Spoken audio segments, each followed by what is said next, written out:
Hello everyone. This question appears in Class 6 NCERT chapter of Understanding Elementary Shapes. This is third question of its exercise 5.5. So the question says that there are two set squares in your box. What are the measures of the angles that are formed at their corners? Do they have any angle measure that is common? So पहले हम देखेंगे set square 1,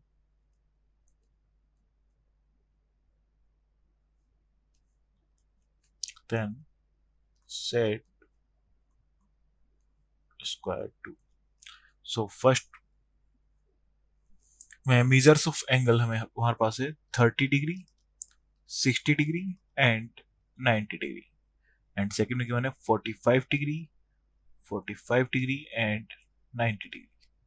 So do they have any angle measure that in common? So 90 degree is common in both of them. Thank you.